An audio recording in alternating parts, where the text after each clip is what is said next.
Hey guys, Crystal here. It's our favorite time of week again, True Crime Tuesday. And again, somehow, we have found 4 stories of people who have killed somebody for the devil. Because people apparently do that all the time, from what I've gathered. Oh yeah, and if you haven't already, be sure to follow me on the socials and join the Discord to hang out and talk about cool stuff like cake. I want to thank you guys so much for your support and hanging out with me and all of that stuff, because I really like making friends with you. And I hope we get to hang out forever. Okay, enjoy the story. Irish priest Malachi Martin, who died at age 78 in 1999, was at various stages of his life a Jesuit priest, professor at a pontifical institute in Rome, a best-selling author, and, most notably, an exorcist. It's been claimed that after an exorcism in 1999, and after a fall that later led to his death, Father Martin told a friend that an invisible force had pushed him, leading him to his head trauma. Martin began to take some very contrasting views on how the church was being ran, and after 10 years as a Jesuit priest, he left and later moved to the U.S. When he left the church, he moved to New York in 1996 and had various jobs, including taxi drivers, waiters, and as a writer. But he really saw that there was a need for people to be assisted and to be given support in terms of relief for exorcism. When he left the church, he moved to New York in 1996, and he had various jobs, including taxi driver, waiter, and as a writer.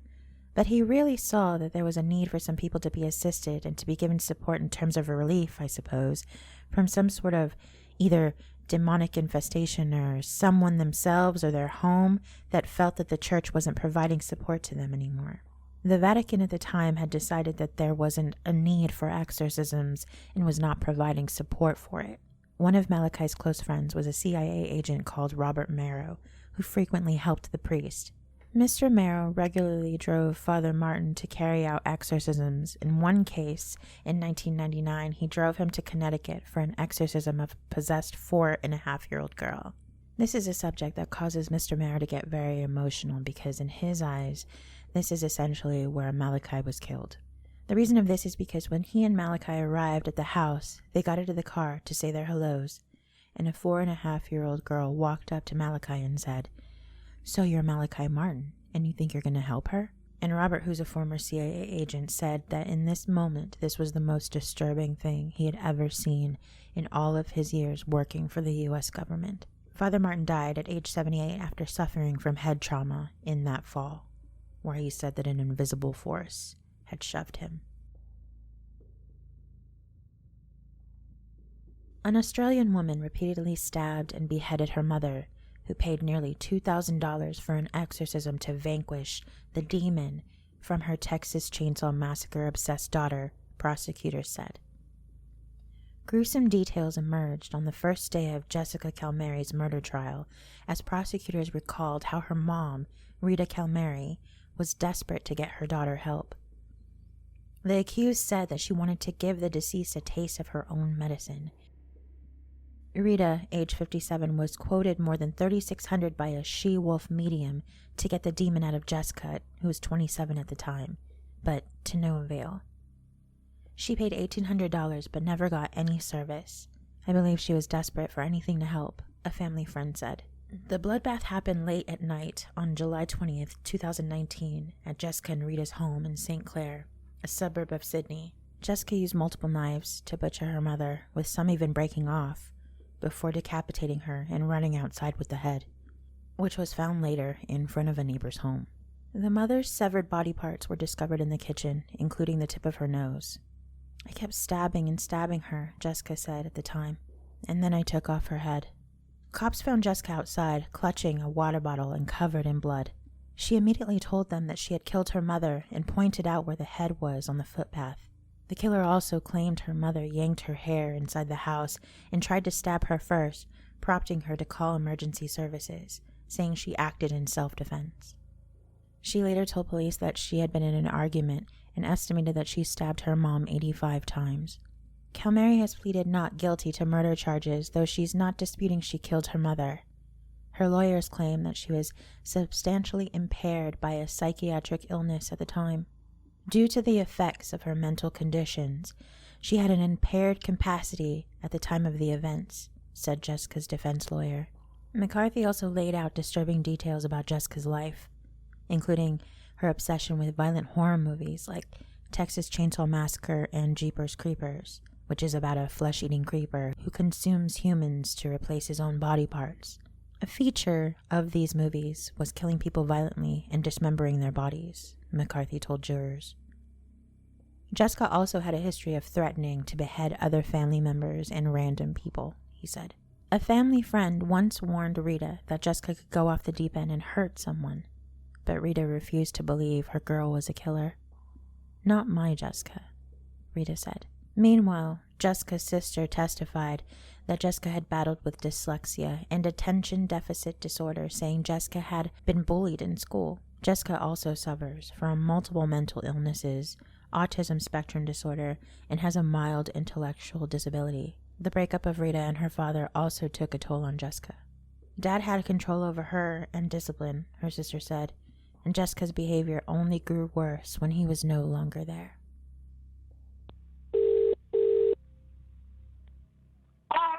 Hello, this is Alison from Police Emergency. We just received a call from this number. Yes, I need you to get the ambulance and the police out here immediately. To which address? 128 St. Clair Avenue. Please come. I need you. This is a immediate life or death situation. Which suburb or town is that in? St. Clair. Okay, St. so Clair. it's 128 St. Clair Avenue, St. Clair, and what's the nearest crossroad, please? What's the nearest one? Listen, can you talk to the neighbour? I'm flustered. Can you just talk in? Rochford Street, is it? Could you? Because my hand's bleeding. Yeah. Thank you. Can you talk to? Oh, my finger's broken. Yeah. What's happened? I don't know. We was just at home, but she just come in screaming for help, and when suddenly I opened the door, she said, "Just help me," and call the police or ambulance. And she said to me, she had a fight with her mom, I think. Okay. My mum tried to stab me, and I killed her, I think. So did she just say her mum tried to stab her? I don't know because of the. Yes. Yeah. With a knife. And in self-defense, I think I killed her.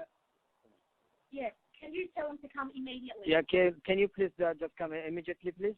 Okay. So she believes that she may have killed her mother. Mum has had enough of me because I admit I've been a challenge, and this ongoing thing's been going for months anyway. She had enough of me. She grabbed me by the hair and dragged me from my room all the way to the kitchen, and she got a knife and she tried to stab me with it, and I grabbed the knife off her because I thought she was going to stab me, so I stabbed her back, and I was so heated up with anger, I just kept stabbing and stabbing and stabbing her, and I took off her head. Her head is, I ran to my neighbour, not this neighbour, my other neighbour before this one, who's on the other side. He was at work. I told him to call the ambulance and the police immediately. He's going to do so, but no one's at home because everyone in the family is at work now. Okay. So he wasn't much help. He said, all I can do is I'll call the police and the ambulance to my address, and I thought it was going to take a bit of time, so I ran to my other neighbour on the other side. Okay. And I had my mum's head in my hand. I know this sounds insane. A Kansas woman has been charged with decapitating her ex-boyfriend's mother, allegedly leaving the victim's head in the kitchen sink. Said an exorcism was performed in her home just days before the killing to rid it of evil spirits.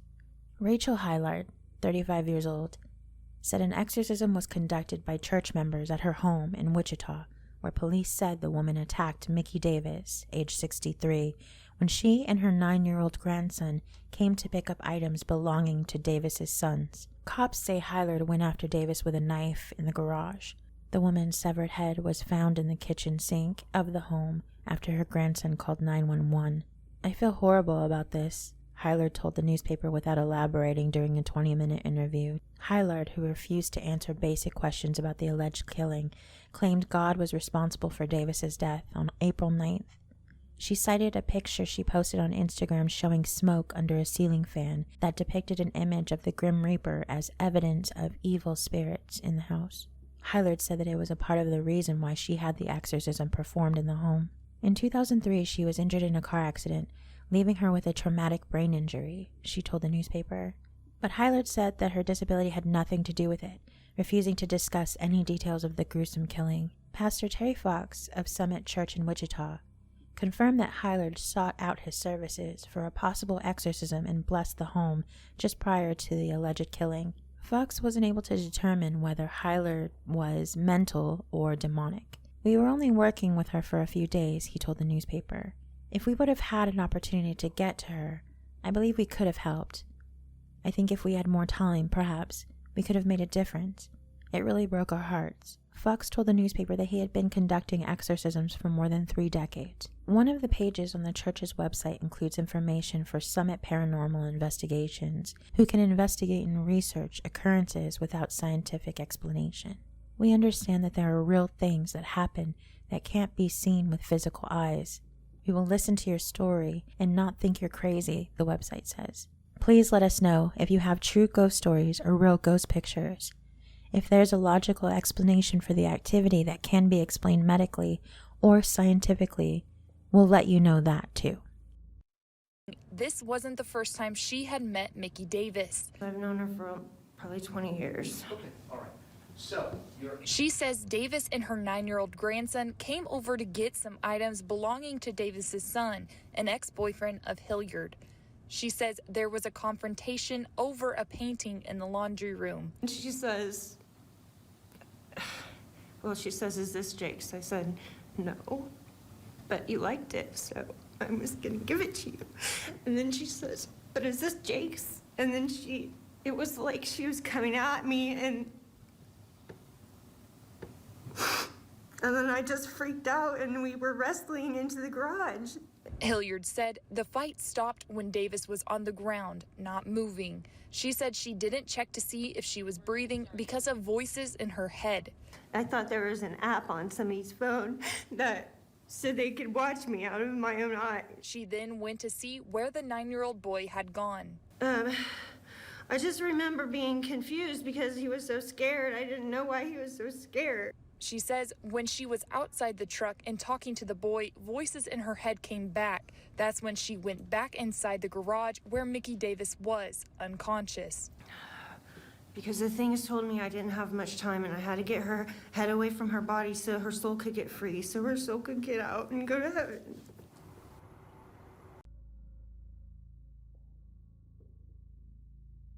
An Arizona man murdered his son while trying to exorcise a demon from him by pouring boiling hot water down the boy's throat and drowning him.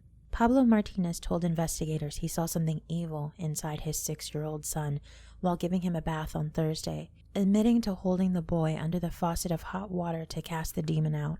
Police were first called to the home in the Pascua-Acui Native American reservation to a report of a burned child when the man's wife called 911. According to court documents, the boy's adopted mother heard a gurgling sound coming from the bathroom and found her husband holding the boy under the faucet in the bathtub. When she told him to stop, Martinez told her he had to do it. Martinez, then 31, also admitted to holding his son underwater for 5 to 10 minutes. Officers are charging him with first-degree murder. Police found the child in his bed, completely naked and not breathing. The boy had burns to 15% of his body, including his forearms, his elbows, and head. He was taken to the hospital where he was pronounced dead.